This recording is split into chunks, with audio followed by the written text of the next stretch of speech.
would you do if your ornithopter went down out here? You wouldn't want to go down out there. It's worm territory.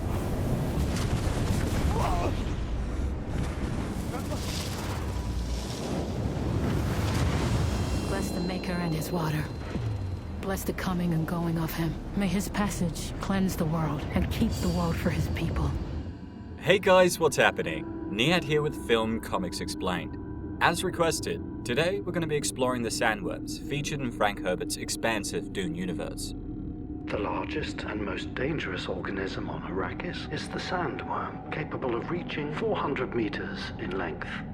The Fremen share the deep desert with the giant sandworms, known to the Fremen as Shai-Hulud. The Sandworms, also known as Geonemolodium arraknis, Shayʼ-Khulud gigantica, and Shai-Hulud to the Fremen, were the dominant life form on Arrakis before the time of Leto II.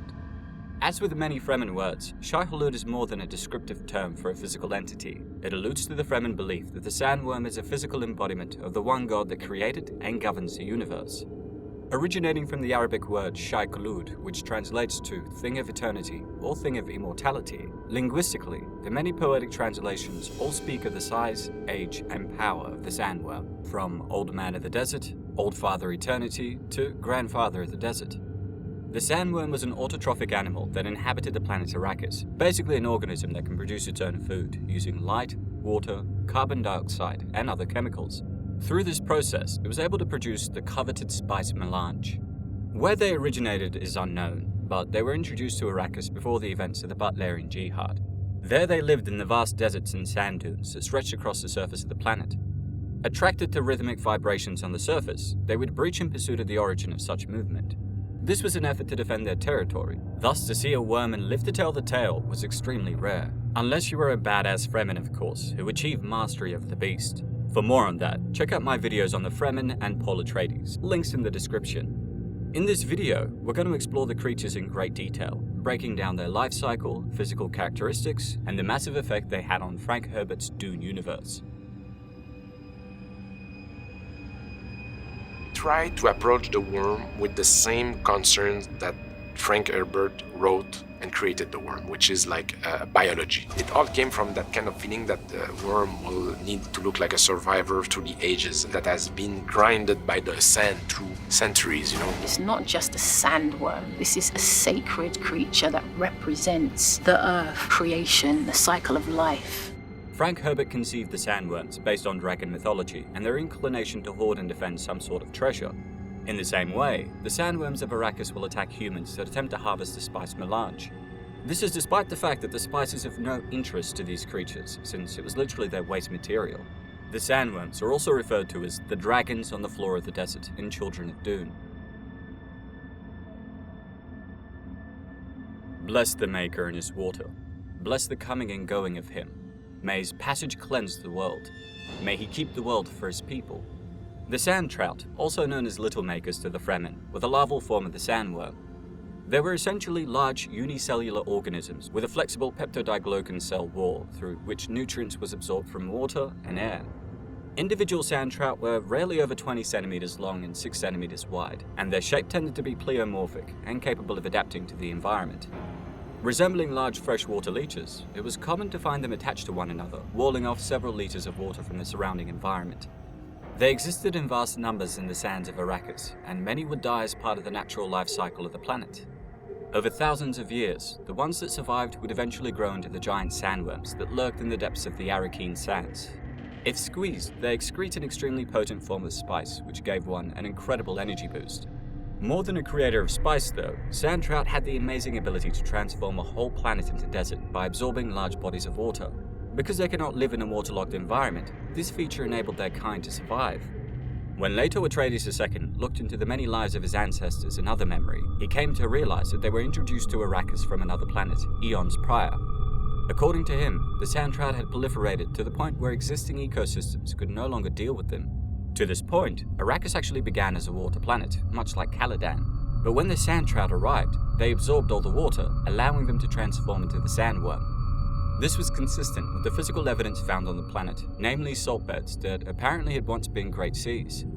In our video on the God Emperor, we also discovered that as part of his golden path, Leto allowed several of them to attach themselves to his body, transforming him into a giant sandworm in a process that took over 3,500 years. The sand trout changed Leto until his metabolism and biochemistry were a hybrid of human and sandworm. However, he also modified them in the process, making the resulting sand trout tougher and more adaptable. This allowed them to be settled onto other worlds without complication, thus ensuring the survival of their species. Leto also imparted some of his DNA and genetic memories into the sand trout that emerged from him when he died. This meant the sandworms that evolved from Leto also carried a part of him inside of them.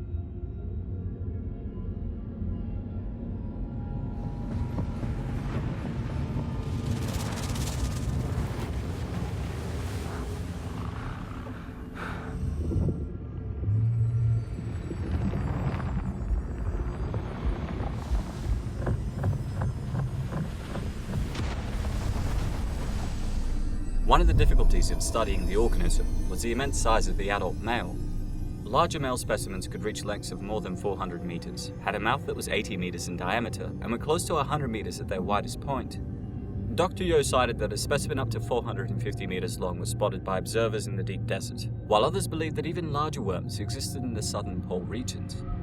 The females, on the other hand, were much smaller, approximately 100 meters long and 20 meters wide. Both of their skin was thick, rough, and orange-colored.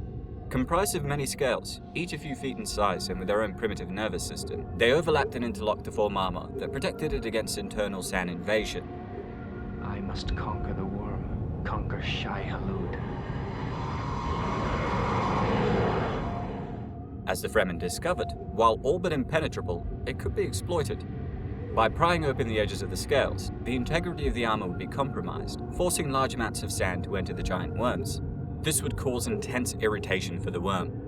The beast then rolled itself until the prone scale was at the highest point from the desert floor, thus minimizing the amount of sand that could enter. A Fremen poised to ride the beast as it rolled its open scale towards its highest point could then literally mount the worm. As long as the scales remained open, the sandworms would not submerge. Maker hooks were then placed towards the front of the beast to control lateral movement. As a result, worm riding became a viable and sacred method of transport for the Fremen across the surface of the planet. Indeed, distances were even measured in sandworms.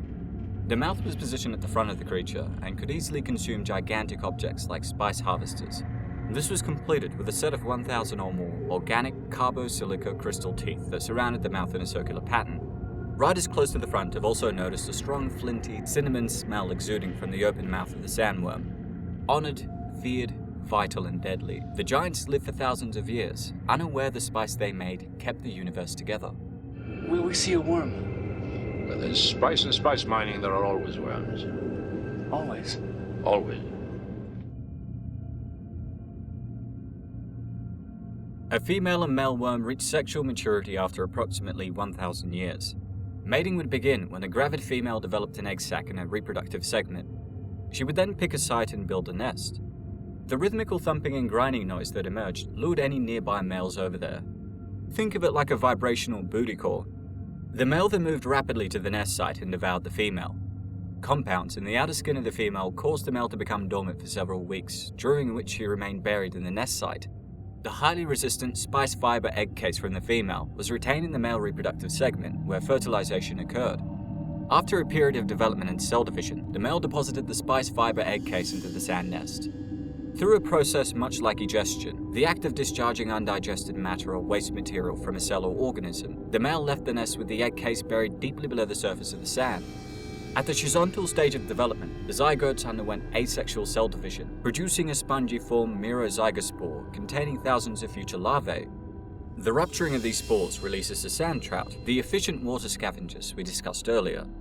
They traveled hundreds of kilometers through the sand, seeking out water, joining their bodies with one another to transport the water back to the nest site. Many of the nutrients required by them were breakdown products contributed by the female. The sand trout also produced exoenzymes which digested the nutrients to absorbable fragments for the larvae. As it brought water back to the nest site, it mixed with the excretions of the larvae to form the pre-spice mass. The chemical reaction caused CO2 to build up tremendous pressure within the mass, and when the pressure could no longer be contained, there was a powerful explosion called a spice blow.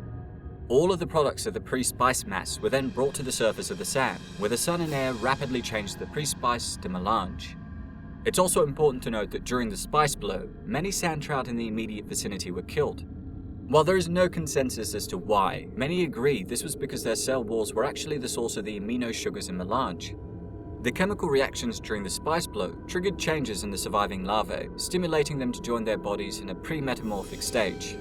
At this point, changes in metabolism forced the combined larvae to become similar to the adult worm. Water gradually became toxic, and rudimentary autotrophy developed. The pre-metamorphic stage consisted of joined sandworms, each capable of metamorphosing into an individual sandworm segment. In a process that took over 1,000 years, one segment differentiated to become the head with teeth, while another differentiated into the reproductive section. Posterior segments were relatively undifferentiated, and could reverse the process to become sand trout if environmental conditions were unfavorable to the adult worm, most commonly in the presence of large bodies of water. This small 20 to 30 meter long form was captured by the Fremen to produce the spice essence for their spice celebration. While the juvenile form of the worm was neither male or female, most actually became females. The stimulus that triggers the development of a male is not known, but one theory holds that subtle changes in the environment due to the absence of an adult were needed to trigger the formation of a male. Think of it like a biological mechanism to maintain species equilibrium. Each of the male worms had a territory of 300 to 400 square kilometers that they defended against intrusion by another male, but it should be noted that fights between two males rarely ended in death. During the confrontation, they used their teeth to hook the ring segments of the opponent, opening the segment up to exposure to sand. One worm eventually became too uncomfortable and broke off the battle, retreating to find a new domain. While the fight might not be immediately fatal, occasionally the opening can allow bacteria and disease to come in, resulting in the death of the worm. The adult worm was a true autotroph, producing all of its nutritional needs from inorganic compounds on the planet's surface. The energy to drive their synthetic reactions was obtained by their movement through the sand, which caused an electrostatic charge differential. The resulting electrons passed to an electron acceptor, believed to be a cuprocyanide compound, the reduced form of which accumulated in the worm body. Molecular oxygen evolved during the reaction, and the presence of water caused the electrons to be discharged abnormally. Thus, water was poison to the worm. The heat from the friction of the worm's movement drove the synthetic reactions to completion. Most of the nutrients produced were gaseous. Excess gases not utilized for nutrients were literally ignited by heat of sand travel. Thus, the worm always had a flame deep within its body. The excess heat also aided in driving the synthetic reactions, keeping the nutrients in gaseous form for absorption while vaporizing any stray H2O. Besides the organic acids, concentrated hydrochloric and sulfuric acids have also been detected. The living worm buffered itself against these acids, but once it died, the body was rapidly digested by them.